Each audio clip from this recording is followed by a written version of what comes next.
super excited because I have Andres Correa from Jaramillo, Correa and Martinez Law Group here with me today. Good morning. Good morning. So we're here today to talk about and answer questions about property insurance claims as well as liability claims. Andres, why should we use an attorney for an insurance claim? I think it's key to use an attorney in Florida for insurance claims. Especially in Florida. Especially in Florida. There's an attorney fee statute in Florida. Okay. So attorney's fees, if you're the prevailing party against your insurance company, the insurance company has to pay your attorney's fees. Okay. So you in essence get the attorney for free. For free. It doesn't cost you anything. Correct. Okay. Some attorneys do charge a percentage up front, but there's that statute in Florida. So, and frankly, nobody knows an insurance policy like an attorney does. Exactly. An attorney understands policy interpretation, policy nuances that a homeowner simply doesn't understand unless they work in the insurance field. Got it. Got it. So you hear that? It doesn't cost you, if you live in Florida, it doesn't cost you anything to hire an attorney. Your insurance will cover that fee.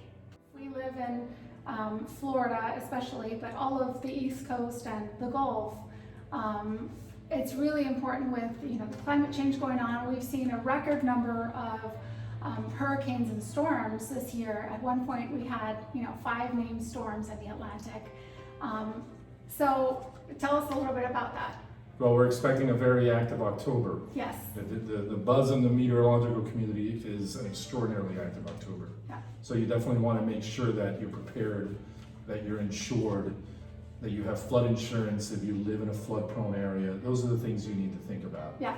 And that dovetailing with what we were talking about, what to prepare for hurricanes is really to document your home. Yeah. And you document your home to essentially show that there was no damage prior to the storm. I was just going to ask, so Right. what do we need to do before the storm to document everything? Do we need an inventory of our furniture, or do photos or a walkthrough video suffice? Photos and walkthrough video are fine. If you want to do an inventory, that's great too. Okay. A clear example is a photo of your perfect ceiling, Okay. which after a hurricane, if there's been roof damage, is now going to have water stains. Okay. So you can show your carrier, my ceiling was perfect the day before the storm, Yeah. and here are the water stains the day after the storm. Yeah. So that's a really clear example of why photographing and videoing your property prior to the storm is so important, so you can prove to them Yeah. that your property was in fine condition before the storm caused the damage. So you hear that? Simple video walkthrough through your home or some photos. We're expecting a very, very active October, so it's not too late. The hurricane season is not over with, so please take his advice and take a few minutes and document your home. It's always better to be safe than sorry. All right, so what do we do immediately after a storm? Well, the most important thing is to let your insurance company know.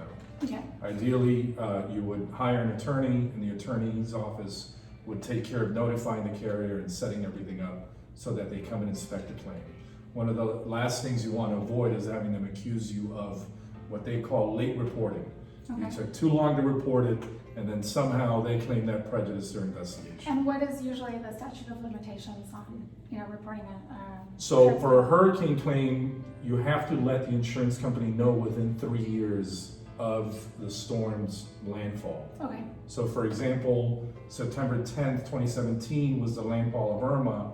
You had until the day after, the day that the warnings expired, Okay. which was approximately 3 days after the storm. So you had until September 13th, 2020 to notify the carrier of any of those claims. Okay. But there is a 5-year statute of limitation on property insurance claims in general. Okay. So the 3 years just to let them know, you can still litigate a claim against them 5 years For 5 out. years out. Right. Okay. And does it get more difficult the more time that passes? It does. Okay. It does because it really exposes the homeowner to their argument that somehow you prejudiced their claim by waiting too long. Okay. Because it got worse or there were other contributing factors that maybe Yeah. they shouldn't have to have paid for, etc. So the sooner that claim gets called in and gets investigated by the insurance company, the better. The better. Okay. Yeah. And some things you don't really realize that something has been damaged like for example, your roof until, several months afterwards because it's been compromised by the wind and all of that, or you might have rotting behind a wall or something that you don't really realize. Correct. And we've had instances, particularly with Hurricane Irma claims, where the damage hasn't manifested itself for a year or two later. Okay. And we've had experts go up on the roof who do that, engineers, wind force engineers, professional and licensed roofers, who've told us that the pressures and the G-forces on these roofs with the wind moves them and changes the characteristic of the wind to a point where the damage could be long-term in nature as far as leaks that you never see, but they're coming in.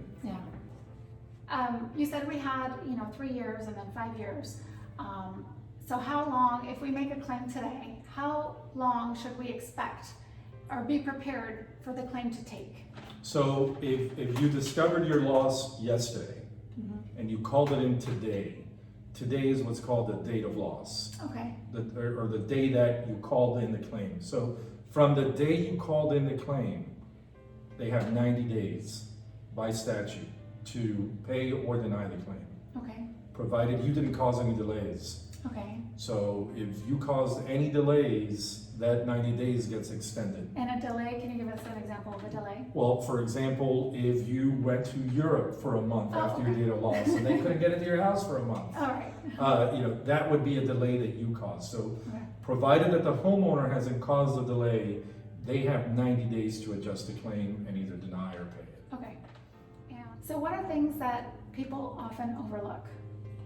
The insurance application. Insurance application. Review it. Okay. I can't tell you, it's happened to me twice where I've told them I've had a prior loss. And there's a line on the insurance application that says, have you had prior losses? Okay. And on mine it said, no. And I told the agent, I said, I told you I had a prior loss. Okay. And what I've seen happen as a result of that is that the insurance company, as a policy defense, says that you made a material representation in the application that voids your policy. Because where it said prior losses, it said no when you in fact did have a prior loss. Okay. And it's happened to me twice, and I'm an attorney who practices in this area. Okay. So I review my applications for insurance and make sure that everything is accurate. Okay. So later you're not accused of making a material So a misrepresentation. prior loss would be a prior insurance claim? Right. Okay. So in my case, I had a Hurricane Irma loss. Okay. So when I got new insurance now, I had told them I had a Hurricane Irma loss. And on the form where it said, had you had any prior losses, they had answered no. No. Okay. And I had to tell them, it's yes, I had an Irma loss. So review your policy. Is that's only for that current home that you're living in? Correct. That current policy? Correct, Okay. correct. Alrighty. And then is there any other additional insurance or insurance options that people need to look into or consider? I think you need to be aware as a homeowner of what your liability coverage is. Okay. Most policies come standard with a $100,000 policy. So if somebody slips and falls in your home, and God forbid somebody drowns in your pool, things of that nature, you could be liable for that. Okay. So your insurance company would obviously defend you and indemnify you to the amount of your policy limits, which is why a lot of homeowners get what's called an umbrella policy that'll cover you beyond the policy limits that you have in your underlying insurance. Okay. Okay. So an umbrella policy. Correct. Okay. And they're remarkably affordable when you look at them, provided that your underlying coverage is adequate. But a good agent will tell you how you need to adjust your underlying coverage to be adequate to be eligible for umbrella coverage. Wonderful. Well, there you have it. Andy, how do we get a hold of you? Well, you can call the office, 305-598-7739.